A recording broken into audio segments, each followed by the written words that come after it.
গ্রামের সহজ সরল মেয়ে সুন্দরী স্বামীর হাত ধরে আসে শহরে। তবে তার আশেপাশের সকল পুরুষের নজর পড়ে মেয়েটির উপরে, আর একের পর এক পুরুষের হেনস্থার শিকার হয় মেয়েটি। এইভাবেই একদিন তার জীবনে ঘটে যায় একটা মারাত্মক ঘটনা, যখন তার স্বামী মারা যায়। সুন্দরীর স্বামীর মৃত্যু নিছক কি কোনো আত্মহত্যা ছিল, নাকি এর পিছনে রয়েছে অন্য কোনো গভীর রহস্য? জানবো আজকের মুভি সুন্দরীর এক্সপ্লানেশনে। তাহলে চলো দেরি না করে এই মুভির এক্সপ্লানেশনে চলে যাওয়া যাক। তো কাহিনীর শুরু হয় প্রত্যন্ত গ্রামে সুষমা নামক একটি মেয়ের বিয়ের অনুষ্ঠান দেখানোর মাধ্যমে। কিছুক্ষণ পরই শহর থেকে সুষমার বন্ধুরা বাড়িতে এসে হাজির হয়, আর এখানেই আমরা এই কাহিনীর অন্যতম প্রধান চরিত্র প্রভুকে দেখি। প্রভু ছিল সুদর্শন, প্রাণবন্ত এবং স্মার্ট একটা ছেলে। বন্ধুদের দেখে সুষমা বাড়ির বাইরে এসে তাদের বাড়িতে নিয়ে যেতে থাকে। সুষমা বলে যে প্রথম বিয়ে তো, তাই একটু চিন্তায় আছি। সুষমার কথা শুনে প্রভু বলে, বিয়ে যদি প্রথমবার করা হয় তবে সেটাকেই আসলে বিয়ে বলে, আর দ্বিতীয়বার হলে সেটাকে বলা হয় ভোগ। অর্থাৎ সুষমা বিয়ের আগেই তার স্বামীর সাথে শারীরিক সম্পর্ক করেছিল। কিছু সময় পরে সুষমার বাবা সেখানে আসে এবং বন্ধুদের বাড়ির ভেতরে নিয়ে যান। তখনই তার নজর পড়ে হাফ প্যান্ট পরা একটি মেয়ের দিকে। গ্রাম্য পরিবেশে এমন বেশভূষা থেকে তিনি একটু রেগেই যান। সুষমার বন্ধু বলে যে, কাকু, এগুলো তো ফ্যাশন, আর শহরে এই সব কিছুই চলে। যাই হোক, বিয়ের রীতিনীতি শুরু হয়। অন্যদিকে প্রভু একটু হাওয়া খাওয়ার জন্য ছাদে চলে যায়। কিছুক্ষণ ছাদে ঘোরার পরে তার নজর পড়ে সামনের ছাদের সুন্দর একটি মেয়ের দিকে। এই হলো আমাদের কাহিনীর নায়িকা সুন্দরী। সুন্দরী এতটাই লাস্যময়ী ছিল যে তাকে প্রথমবার দেখেই প্রভু তার প্রেমে পড়ে যায়। প্রভুর সঙ্গে সঙ্গে নিচে এসে তার বান্ধবী সুষমাকে বলে যে, চলো আমরা পাশের বাড়িতে যাব। বান্ধবী কিছু বুঝে ওঠার আগেই প্রভু তাকে নিয়ে সুন্দরীর বাড়িতে চলে যায়। বাড়িতে পৌঁছে প্রভু সুন্দরীকে দেখতে না পেয়ে তাকে খোঁজার বাহানায় সুন্দরীর বাবাকে বলে যে, কাকু, আমি মোবাইলে টাওয়ার পাচ্ছি না, একবার কি ছাদে যেতে পারি? সুন্দরীর বাবা তাকে অনুমতি দিয়ে দেয়। প্রভু এক মুহূর্ত দেরি না করেই সুন্দরীকে দেখার জন্য ছাদে চলে যায়। কিন্তু আফসোস, সে সুন্দরীকে ছাদেও দেখতে পায় না। প্রভু ভাবে যে হয়তো সে ভুল দেখেছে। নিচে এসে সুন্দরীর বাবা সুন্দরীকে ডাকলে প্রথমবার সুন্দরীকে প্রভু সামনাসামনি দেখতে পায়, আর কিছুটা বোকার মতোই তার দিকে তাকিয়ে হাসতে শুরু করে। এবার সুন্দরী ছাদে চলে গেলে প্রভুও তার নেটওয়ার্কের সমস্যার কথা বলে ছাদে চলে যায়, আর প্রাণ ভরে এবার সুন্দরীকে খুব কাছ থেকে দেখতে শুরু করে। সুন্দরীও বিষয়টি লক্ষ্য করে। সেই দিনের পর থেকেই সুন্দরী যেখানে যেত প্রভু সেখানে চলে যেত। এক প্রকারে প্রথম দেখায় ভালোবাসা যেটাকে বলে, প্রভুরও তেমনই হয়েছিল।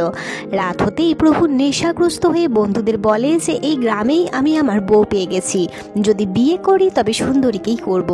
প্রভু তার এক বান্ধবীর মধ্যে সুন্দরীকে দেখতে পায়, আর তাকে বলে যে, দেখো সুন্দরী, তোমার প্রতি আমার ভালোবাসা কোনো দিনই কমবে না। বিয়ের পরে আমাদের বাচ্চা হলেও তাদের থেকেও আমি তোমাকে ভালোবাসবো। তুমি চাইলে আমি নেশা করাও ছেড়ে দেব। পরের সকাল হতে প্রভু একটি ফাঁকা মাঠে খাটিয়ার মধ্যে শুয়ে থাকে। ঠিক তখনই সুন্দরী তাকে জাগাতে আসে। সুন্দরী বলে যে, আপনার বান্ধবীরা আপনাকে খুঁজছে, আপনার ওখানে যাওয়া উচিত। এদিকে প্রভু ভাবে যে সে তো সবসময় কল্পনার মধ্যে সুন্দরীকেই দেখতে পায়, হয়তো সে এই মুহূর্তে কোনো স্বপ্ন দেখছে। তাই সুন্দরীকে সামনে পাওয়া মাত্রই সে তাকে চুম্বন করতে শুরু করে দেয়, আর সুন্দরীও রেগে গিয়ে তাকে একটি থাপ্পড় মেরে সেখান থেকে চলে যায়। বিষয়টি বাড়াবাড়ি হয়ে যাওয়ার কারণে পরের দিনই বান্ধবী সুষমা এবং তার বাবা প্রভুকে নিয়ে সুন্দরীর বাড়িতে যায়। সুষমার বাবা ছিলেন সেই গ্রামের পঞ্চায়েত প্রধান। তিনি সুন্দরীর বাবাকে বলেন যে, আমি সুন্দরীর সাথে প্রভুর বিয়ে দিতে চাই। প্রভু মাসে লক্ষ টাকার ওপরে বেতন পায়, সুন্দরীর কোনো অভাব হবে না। তবে প্রভু অনাথ, তাই আমি বাবার মতো দাঁড়িয়ে থেকে সুষমার সঙ্গেই ওদের বিয়ের অনুষ্ঠান অনুষ্ঠিত করতে চাই। অবশেষে দুই পক্ষ বিয়েতে রাজি হয়ে যায় এবং ধুমধাম করে সুন্দরীর সাথে প্রভুর বিয়ে সম্পন্ন হয়। বিয়ের পরের দিন প্রভু তার স্ত্রী সুন্দরীকে নিয়ে শহরের বাড়িতে চলে আসে। এত বড় বাড়ি দেখে সুন্দরী খুব অবাক হয়ে যায়। সুন্দরী বলে যে, এত বড় বাড়ি আপনার? প্রভু সুন্দরীকে জড়িয়ে ধরে এবং বলে যে, আজকের পর থেকে এই বাড়ি শুধুমাত্র আমার নয়, এই বাড়ি আমাদের। এবার আসে তাদের ফুলশয্যার রাত। প্রভু সুন্দরীকে স্পর্শ করতে গেলে সে ভয় পেয়ে সেখান থেকে উঠে চলে যায়। প্রভু বলে, আমি বুঝতে পারছি তোমার একটু অদ্ভুত লাগছে, আমাদের পরিচয়ও বেশি দিনের নয়, তাই যতদিন না তুমি চাইছো আমি তোমাকে কোনোভাবেই ছোবো না। আমি পাশের রুমে গিয়ে শুয়ে পড়ছি, তুমি যেদিন চাইবে সেদিনই আমি তোমার কাছে আসব। প্রভুর এই সুন্দর ব্যবহারটি আমাদের মতোই সুন্দরীরও খুব ভালো লেগে যায়। এবার পরের দিন সকাল হতেই প্রভু রেডি হয়ে সুন্দরীর সাথে দেখা করতে আসে, কিন্তু সে রুমের মধ্যে কোথাও সুন্দরীকে দেখতে পায় না, এমনকি সম্পূর্ণ বাড়ি খুঁজেও সে সুন্দরীকে দেখতে পায় না। প্রভু বাড়ি থেকে বাইরে বেরিয়ে পড়ে, কিন্তু সেখানেও সুন্দরী ছিল না। অবশেষে সে ছাদে এলে দেখে যে সুন্দরী ছাদের এক কোণে বসে খুব উদাস হয়ে কাঁদছে। প্রভু সুন্দরীকে জিজ্ঞাসা করে যে তুমি এইভাবে একা বসে কেন কাঁদছো?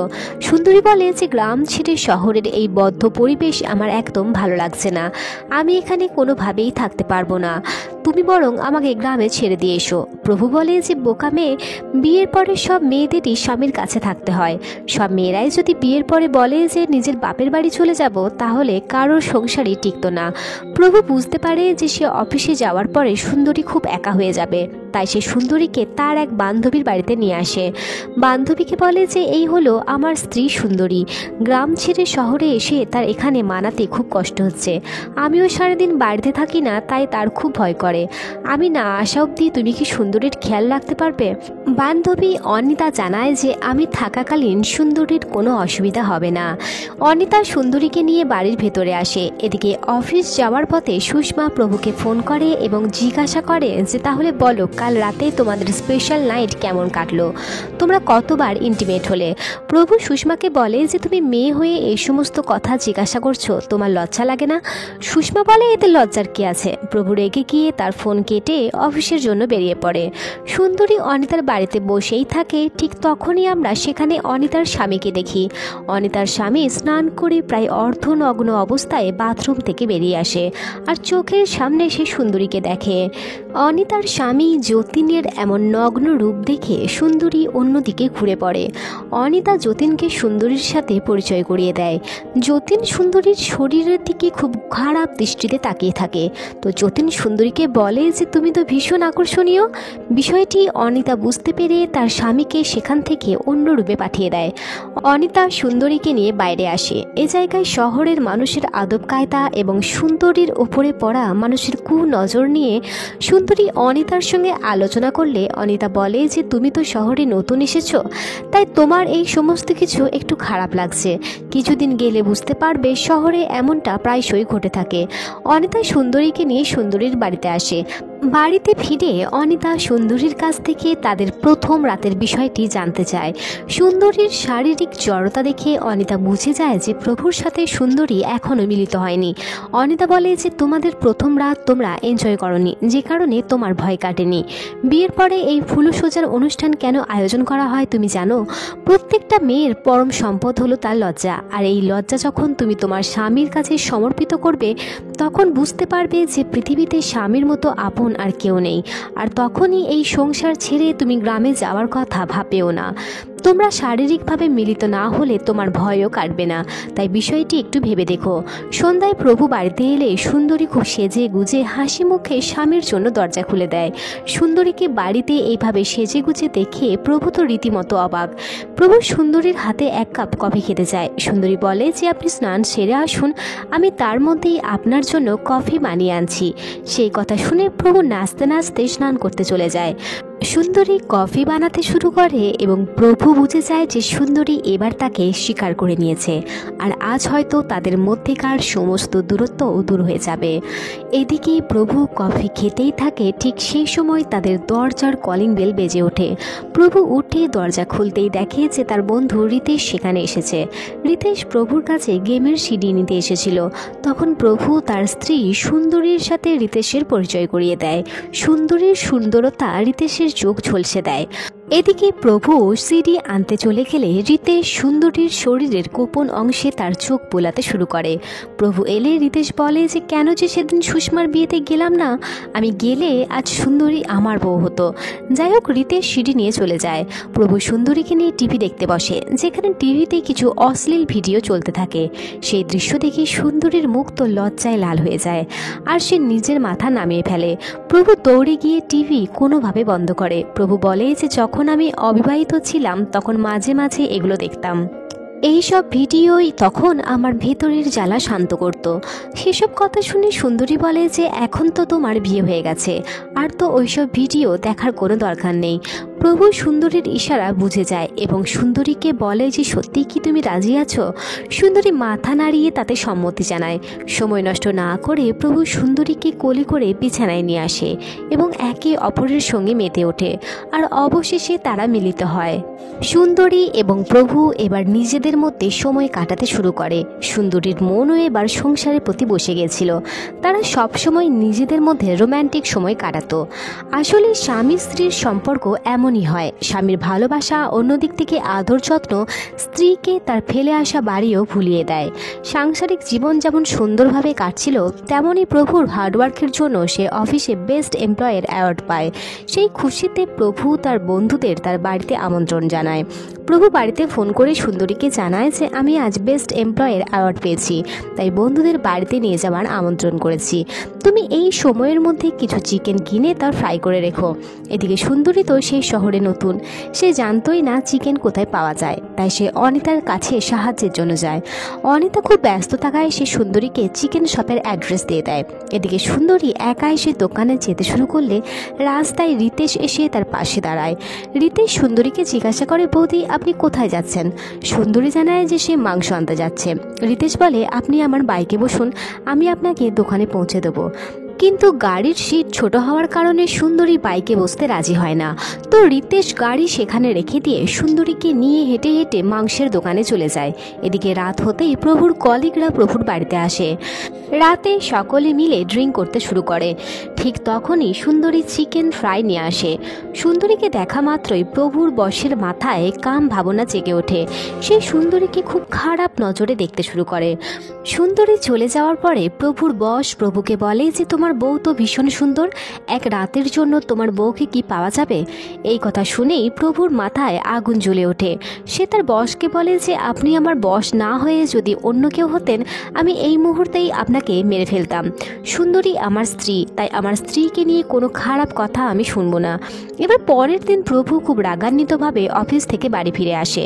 সুন্দরী প্রভুকে তার রাগের কারণ জানতে চাইলে প্রভু জানায় যে কাল পার্টিতে বসের সাথে খারাপ ব্যবহার করার জন্য আমার জব চলে গেছে।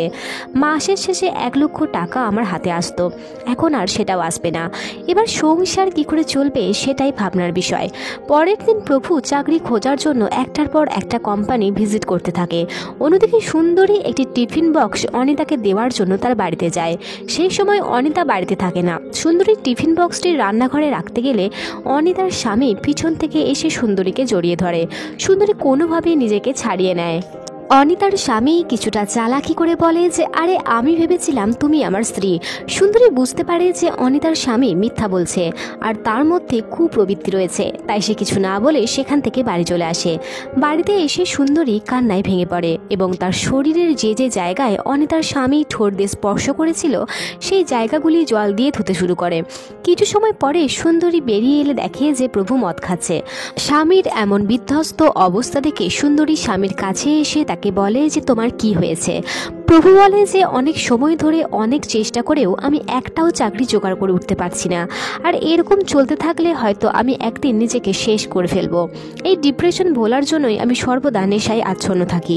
যাই হোক, পরের দিন প্রভু আবারও চাকরি খোঁজার জন্য বের হয়।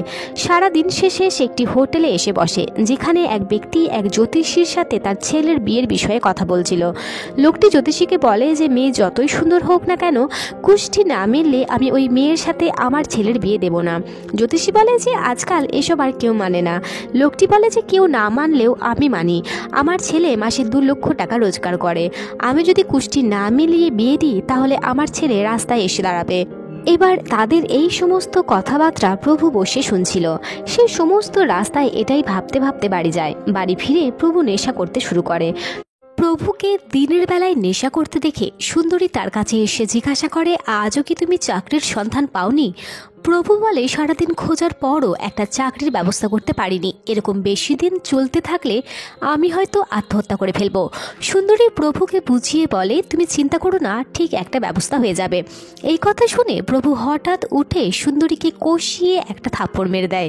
সুন্দরী মেঝেতে পড়ে যায়। প্রভু বলে, গ্রামে তোর রূপ দেখে আমি তোকে ভালোবেসে ফেলেছিলাম, কিছু যাচাই না করেই তোকে বিয়ে করে এনেছি, এমনকি কুণ্ডলিও মেলাইনি, যার জন্যই আজ আমার এই দশা হয়েছে। আমার এই দুর্দশার জন্য শুধুমাত্র তুই দায়ী। আমার না হয় বাবা মা কেউ ছিল না, কিন্তু তোর পরিবারের মানুষজন তো পারত আমাদের কুণ্ডলি মেলাতে, কিন্তু তারাও মেলায়নি। আগে আমি অনাথ ছিলাম ঠিক আছে, কিন্তু তোকে বিয়ে করার পরে আমি এখন রাস্তার ফকির হয়ে গেছি। এইসব কথা বলে প্রভু সেখান থেকে চলে যায়। কথাগুলো অন্তরে লাগে সুন্দরীর।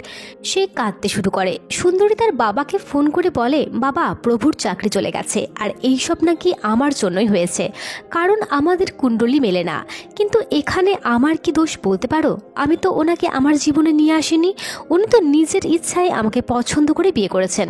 সুন্দরীর বাবা তখন সুন্দরীকে বুঝিয়ে বলে, প্রভুর তো তুমি ছাড়া আর এই দুনিয়ায় কেউ নেই, তাই চাকরি না থাকার কারণে একটু আত্রু না হয় রাগই করেছে। তুমি চিন্তা করো না, কোনো ভালো পণ্ডিতকে তোমার কুণ্ডলি দেখাও, আর তিনি যা করতে বলবেন সেটাই করো। সুন্দরী তখন তার বাবার কথা মেনে নেয়। সুন্দরী তার বাড়ির পাশেই থাকা এক পণ্ডিতের কাছে তার কুণ্ডলি নিয়ে যায়।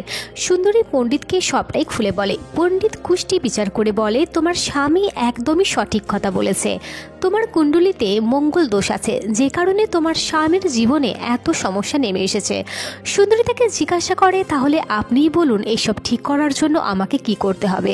পণ্ডিত বলে, তুমি যদি সবকিছু ঠিক করতে চাও তাহলে তোমাকে অনেক বড় একটা ত্যাগ করতে হবে, কিন্তু তুমি সেটা করতে পারবে না, তাই এখান থেকে চলে যাও। সুন্দরী বলে, না না, আমি সব পারবো, আপনি বলুন আমাকে কি করতে হবে। আমি আমার স্বামীর জন্য সব কিছু করতে রাজি আছি। তো সেই সবটি জ্যোতিষী বলে, তোমার এই মঙ্গল দোষ কাটানোর জন্য তোমার স্বামী ব্যতীত অন্য এক পুরুষের সাথে তোমাকে সহবাস করতে হবে। এই কথা শোনার পরে সুন্দরীর তো পায়ের নিচে থেকে মাটি সরে যায়। স্বামীর সমস্যা দূর করার জন্য যে উপায় পণ্ডিত তাকে দিয়েছে সেটা শুধুমাত্র সুন্দরী কেন, কোনো মেয়ের পক্ষেই মেনে নেওয়া সম্ভব নয়। তবে সে নিরুপায়। এসব কথা ভেবে সে কান্নায় ভেঙে পড়ে। সুন্দরী তার স্বামীকে অনেক বেশি ভালোবাসে। কুণ্ডলী মতে তার জন্যই তার স্বামীর আজ এই দশা হয়েছে, কিন্তু পরপুরুষের সাথে একটি রাত কাটানো যেন তার কাছে মৃত্যুরও সমান। একদিন আমরা দেখি সুন্দরী তার বাড়িতে মন্দিরের সামনে বসে ঈশ্বরের কাছে প্রার্থনা করছিল। তখনই তার কাছে অনিতা আসে এবং তাকে তার সাথে বাইরে নিয়ে যেতে চায়। সুন্দরীও তখন অনিতার সাথে হাঁটতে বের হয়। অনিতা তাকে জিজ্ঞাসা করে, কি হয়েছে তোমার, তোমাকে এত উদাস কেন দেখাচ্ছে? সুন্দরী অনিতাকে জানায় যে প্রভুর চাকরি চলে গেছে, যে কারণে সে সারাদিন বাড়িতে বসে নেশা করে আর আমার সাথেও অনেক খারাপ ব্যবহার করে। আমাদের সম্পর্কও আর আগের মতো নেই। অনিতা সুন্দরীর কথা শুনে দুঃখ প্রকাশ করে এবং বলে যে বিয়ের আগেও নাকি প্রভু অনেকবার টাকা এবং চাকরির ডিপ্রেশনে পড়ে আত্মহত্যা করার চেষ্টা করেছে, কিন্তু ভাগ্যক্রমে সে প্রত্যেকবার বেঁচে গেছে। সুন্দরী অনিতার এসব কথা শুনে খুব ভয় পেয়ে যায়, কারণ 2 দিন আগে প্রভুও সুন্দরীকে আত্মহত্যা করে নেওয়ার কথা বলেছিল। সুন্দরী বাড়িতে এসে দেখে যে প্রভু তাদের বাড়ির সোফাটা বিক্রি করে দিচ্ছে।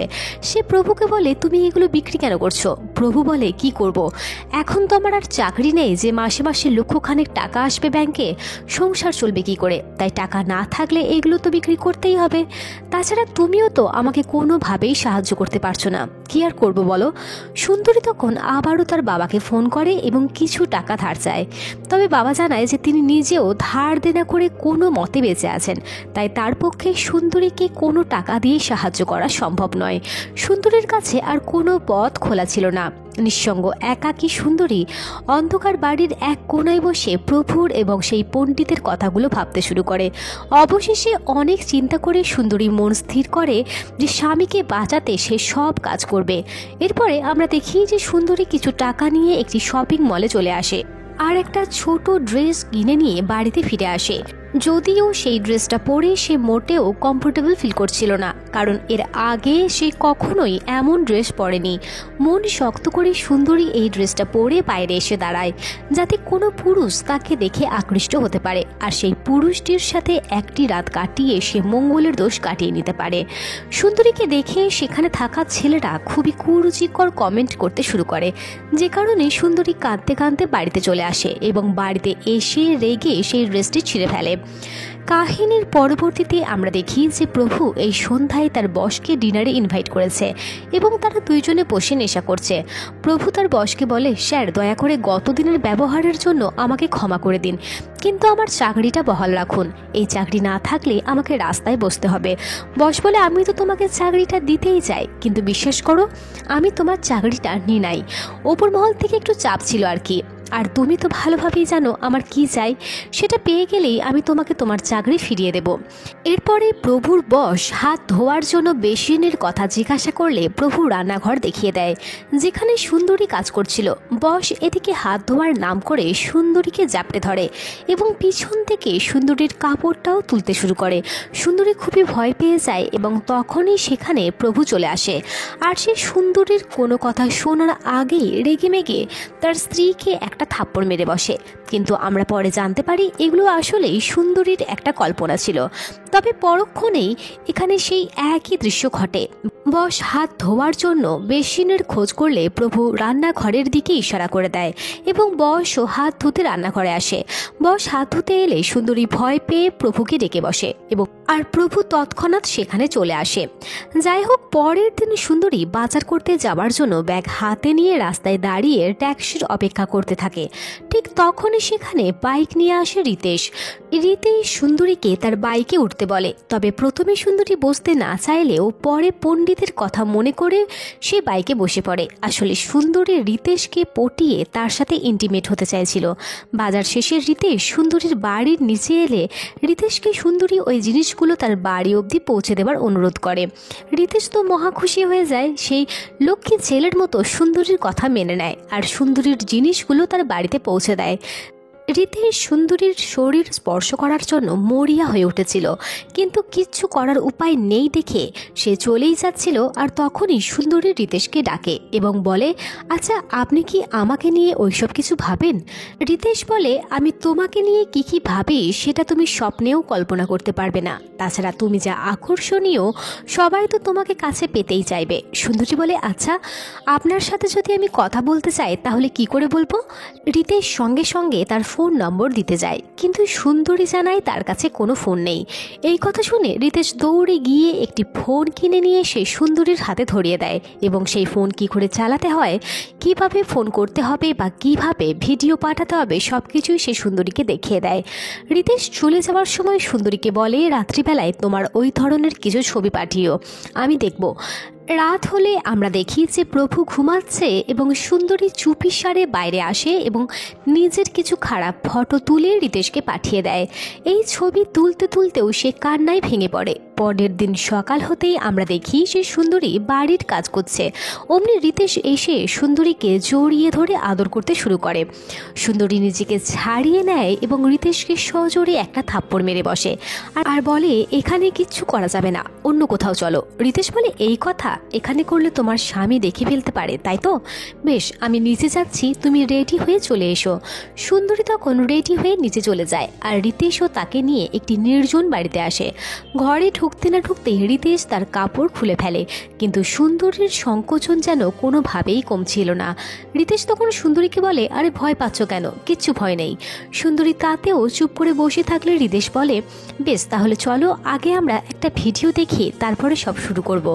রিতেশ তখন একটি খারাপ ভিডিও প্লে করে এবং সুন্দরী যখন সেই ভিডিওটি দেখে সে চমকে ওঠে, কারণ ওই ভিডিওতে ওই পণ্ডিতকেই দেখা যাচ্ছিল যে সুন্দরীকে মঙ্গলদোষ কাটাতে অন্য এক পুরুষের সাথে সহবাস করার পরামর্শ দিয়েছিল। সুন্দরী তখন চমকে ওঠে এবং রিতেশকে বলে, এই লোকটিকে তুমি কি করে চেনো? রিতেশ বলে, আরে আমি একে কি করে চিনব? নতুন নতুন কত ভিডিও আসে গ্রুপে, তার মধ্যেই এটা একটা ভিডিও। সুন্দরী সেখান থেকে চলে যেতে চাইলে রিতেশ তাকে বাধা দেয়। সে বলে, আরে কোথায় যাচ্ছ তুমি? তোমার তো আজ আমার সঙ্গে থাকার কথা ছিল। এই কথা শুনে সুন্দরী আবারও রিতেশকে একটি থাপ্পড় মেরে বসে, আর এক মুহূর্ত দেরি না করে রিতেশের কাছ থেকে বাইরে বেরিয়ে চলে আসে এবং একটি লাঠি হাতে এগিয়ে যায় পণ্ডিতের বাড়ির উদ্দেশ্যে। সেই লাঠি দিয়ে সুন্দরী পণ্ডিতকে বেধড়ক মারে এবং চিৎকার করতে করতে পণ্ডিতকে বলে, স্বামী যখন বাইরে কাজ করতে চলে যায় তখন আমরা মেয়েরা বাড়িতে একা থাকি, কি করব না করব কিছুই বুঝতে পারি না। একটু সাহায্য চাবার জন্য তোদের মতো পণ্ডিতের কাছে আসি, আর তোরাও কিনা এরকম ধান্দাবাজি করিস। ভণ্ড পণ্ডিতের কথায় সুন্দরী কত বড় পাপ কাজ করতে চলেছিল সেগুলো ভাবতে ভাবতে সে বাড়িতে ফিরে আসে। সুন্দরী বাড়ির ভিতরে গেলেই আমরা দেখি যে প্রভু তৎক্ষণাৎ ছাদ থেকে পড়ে আত্মহত্যা করে। এক নিমেষেই সুন্দরীর জীবন তছনছ হয়ে যায়। যে বিবাহিত জীবন কিছুদিন আগেই শুরু হয়েছিল সেটা চোখের সামনেই শেষ হয়ে যায়। ঘটনাস্থলে দেখতে দেখতেই অনেক মানুষ জড়ো হয় এবং কিছুক্ষণ পরেই সেখানে পুলিশ আসে। পুলিশ প্রভুর দেহ পোস্টমর্টম করার জন্য পাঠিয়ে দেয় এবং সুন্দরী খালি হাতে ফিরে আসে গ্রামে। বাবা সুন্দরীকে অনেক বোঝায় এবং বলে, তুমি থাকতে প্রভু এরকম একটা স্টেপ কি করে ওঠাতে পারলো, তোমার উচিত ছিল ওর খেয়াল রাখা। তখন সুন্দরী বলে ওঠে, সে মরতে চায়নি বাবা, আমি তাকে মেরে ফেলেছি। আর এখানেই এই মুভির কাহিনী একটা অন্য মোড় নেয়। কাহিনী আবারও কিছুদিন পূর্বের প্রেক্ষাপটে চলতে শুরু করে। পণ্ডিতকে মেরে সুন্দরী বাড়ি ফিরলে সে দেখে যে প্রভু বাড়িতে বসে নেশা করছে। সুন্দরী চুপ করে বাড়ির এক কোনায় বসে পড়ে। প্রভু সুন্দরীকে দেখে বলে, তুমি না এক পণ্ডিতের কাছে গিয়েছিলে, কি বলল সে তোমাকে? সুন্দরী তখন চমকে ওঠে এবং বলে, আমি যে জ্যোতিষীর কাছে গেছি সে কথা তুমি কি করে জানলে? আমি তো তোমাকে এই কথা জানাইনি। প্রভু তখন একটু আমতা আমতা করে বলে, তোদের মতো গ্রামের অশিক্ষিত মেয়েরা এর চাইতে বেশি কী বা করতে পারে, বরং পণ্ডিতের কাছেই যেতে পারে। সুন্দরী বলে, পণ্ডিত আমাকে সব কথা বলে দিয়েছে। আসলেই আমার কুণ্ডলিতে কোনো দোষ নেই, তুমি তাকে টাকা দিয়ে ওইসব কথা তাকে দিয়ে বলা করিয়েছ। তখন প্রভু নির্লজ্জভাবে বলে, ওহ, তাহলে পণ্ডিত তোকে সব কথা বলেই দিয়েছে। প্রভু উঠে এসে সুন্দরীকে বলে, তুমি অনেক সুন্দর, তোমাকে দেখে আমার বশ পাগল হয়ে উঠেছিল। সে একদিনের জন্য হলেও তোমাকে কাছে পেতে চায়। আমি জানি এটা ঠিক নয়, কিন্তু আমার কাছে এটা কিছুই এসে যায় না, কারণ আমার কাছে আমার চাকরি, আমার টাকা পয়সা এবং স্টেটাসটাই মেন। আর তোমার ইজ্জতের থেকেও ওগুলোর দাম আমার কাছে অনেক বেশি। আমি আমার বসের সাথে ডিল করেছি, সে আমার বেতন 1.5 লক্ষ টাকা করে দেবে, আর আমি তার বদলে তোকে তার হাতে তুলে দেব। তারপর তোকে ভোগ করবে আমার বস। স্বামীর মুখে এই কথা শুনে সুন্দরী তো পুরোপুরি হতবাক হয়ে যায়। প্রভু পাগলের মতো চিৎকার করে বলে, সেদিন বসকে নিয়ে এসেছিলাম যাতে তুই আমার বসের সাথে সেই রাত কাটাতে পারিস, কিন্তু তুই তো সব কিছুই ন্যাকামি করে নষ্ট করে দিলি। আর অমনি আমাকে প্রভু বলে ডেকে উঠলি, যে কারণে আমার প্ল্যান ভেস্তে গেল। তখন আমি আড়ালেই লুকিয়েছিলাম। তারপরে যখন আমি জানতে পারলাম তুই জ্যোতিষীর কাছে যাবি, তখন আমি সেই পণ্ডিতকেও টাকা দিয়েছিলাম যাতে সেই পণ্ডিত তোকে অন্য এক পুরুষের সাথে সহবাস করার পরামর্শ দেয়। আর আমার চাকরি চলে যাওয়াটাও একটা প্ল্যান ছিল, কিন্তু তুই সব প্ল্যানগুলো এক এক করে নষ্ট করে দিয়েছিস। আর এখন আমি যা বলবো তুই তাই করবি। বিকালবেলায় আমার বস এখানে আসবে, আর সে তোকে যা চাইবে তুই চুপচাপ সেটা দিয়ে দিবি, আর আমি যা চাই সেটা তো সে আমাকে দিয়েই দেবে। আর তুই যদি এটা না করিস তাহলে আমি তোকে প্রাণেই মেরে ফেলবো। এইসব কথা বলার পরে প্রভু ব্যালকনিতে চলে যায় এবং সুন্দরী সেখানে বসে কান্না করতে শুরু করে। সে যেন বিশ্বাসই করতে পারছে না যে গ্রামে যে ছেলেটি তাকে ভালোবেসে বিয়ে করে শহরে নিয়ে এসেছিল তার মধ্যে এমন একটা রাক্ষস সুলভ শয়তানও লুকিয়েছিল। এবার সেখান থেকে উঠে ধীরে ধীরে সুন্দরী ব্যালকনির দিকে এগিয়ে যায় এবং প্রভুকে ধাক্কা মেরে নিচে ফেলে দেয়, যে কারণে ঘটনাস্থলেই প্রভুর মৃত্যু হয়। প্রভুর বান্ধবী পুলিশকে প্রভুর পূর্ববর্তীকালে আত্মহত্যা করতে যাবার বিভিন্ন ঘটনাগুলি তুলে ধরে, যে কারণে পুলিশের সন্দেহ সুন্দরীর ওপরে যায় না, আর পুলিশ সুন্দরীকে ছেড়ে দেয়। সমস্ত কথা শুনে সুন্দরীর বাবা মা তো হতবাক। বাবা সুন্দরীকে বলে, তুই এটা কি করেছিস মা? একদিন তো পুলিশ সব কিছুই জেনে যাবে, তখন তোর কি হবে? সুন্দরীর মা কাঁদতে কাঁদতে বলে, তুই এত কিছু না করে যদি পুলিশকে ওর ব্যাপারে সবটা বলে দিতিস তাহলে নিশ্চয়ই পুলিশ ওকে অ্যারেস্ট করতো। সুন্দরী তখন বলে যে প্রত্যেকটা স্বামীর দায়িত্ব তার স্ত্রীর সম্মান রক্ষা করা, কিন্তু যে স্বামী তার স্ত্রীর সম্মান অন্য কোনো পুরুষের কাছে বিক্রি করে দেয় সেই মানুষের বেঁচে থাকার কোনো অধিকার নেই।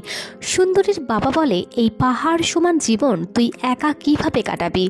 সুন্দরী বলে ওঠে, আমি আমার অনাগত সন্তানকে বুকে নিয়ে বাকিটা জীবন কাটিয়ে দেব। আর এই পর্যায়েই আমরা জানতে পারি যে সুন্দরী প্রভুর সন্তানের মা হতে চলেছিল। এই দৃশ্য দিয়েই মুভির কাহিনী এখানেই শেষ হয়ে যায়। তো বন্ধুরা, আশা করছি এই মুভির কাহিনী তোমাদের ভালো লেগেছে। লোভ এবং অতিরিক্ত আকাঙ্ক্ষা সুন্দর থেকে সুন্দরতম সম্পর্ক নষ্ট করে দেয়। কাহিনীতে প্রভুর অতিরিক্ত লোভ তার বিবাহিত জীবনকে যেমন নষ্ট করলো, সেরকমভাবেই শেষ অবধি তার প্রাণের মায়াও তাকে ত্যাগ করতে হয়। সুন্দরীর মতো একজন সহজ সরল নিষ্পাপ মেয়ে শেষ অবধি প্রভুর লোভের শিকার হলো। তাদের অনাগত সন্তানের ভবিষ্যৎও পড়ে যায় এক প্রশ্নচিহ্নের মুখে। আগামী দিনে সুন্দরী অ্যারেস্ট হবে কিনা এই বিষয়টিও আমাদের কাছে অজ্ঞাত থেকে যায়। তো বন্ধুরা, আজ এই অবধি। পরের দিন আবার আসছি একটি ইউনিক মুভির কাহিনী নিয়ে। Till then, take care, bye by.